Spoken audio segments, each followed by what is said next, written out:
It was the plates that struck me first. Row upon row of grubby porcelain plates, some cracked, others held together with greying sellotape, each sporting its own parabola of dirt and dust. On each one, as I climbed the stairs of the grotty maisonette flat in Clapham, listening to the wheezy sounds of Mr. Lucas quadruple locking the door behind me, a face stared back.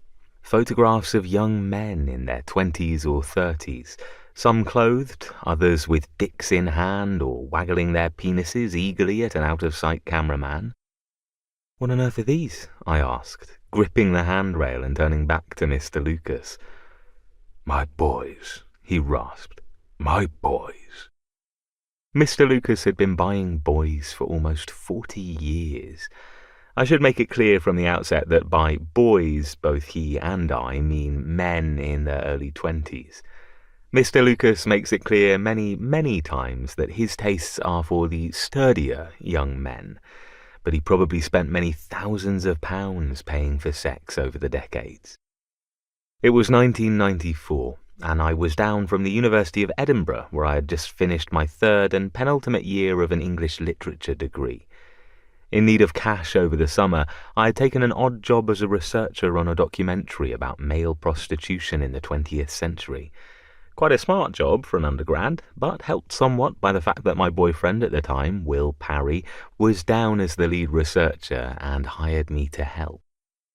The documentary sadly faltered at the pre-production stage and never got made in the end, but my job was to find both the punters and the boys, the rent boys who were active in the 50s and 60s, and then probably solidly into retirement age, or those still on the scene.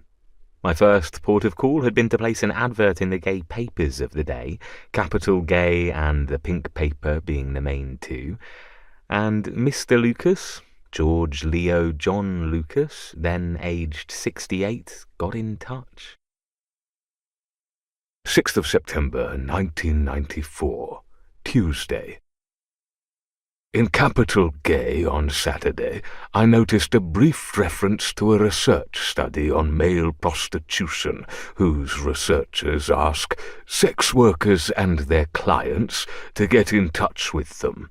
I wrote saying I'd be glad to assist, and this morning a Mr. Parry replies very civilly requesting an interview and remarking on the invaluable historical knowledge I must possess of how prostitution has changed over recent decades, which is true and perceptive.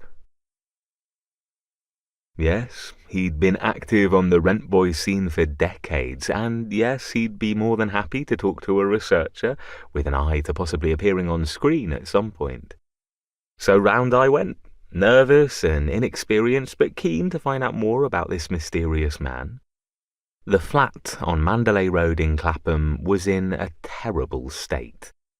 I've described it since as a Miss Havisham flat, not having been cleaned for what looked like decades, but frankly it was much, much worse than that. It stood as a firm rebuttal of Quentin Crisp's comment about there not being any need to do housework because after the first 4 years the dirt doesn't get any worse. As I climbed those stairs, wondering whether I'd ever make it back alive or end up being dragged down stair by jagged stair wrapped in a moulding carpet, these are the things I noticed. The plates, the peeling wallpaper, the almost neat tram lines up the worn carpet where Mr. Lucas and his friends had gone willingly to their fate, the splintered handrail, paint having been worn off years ago, and the smell. My God, the flat reeked.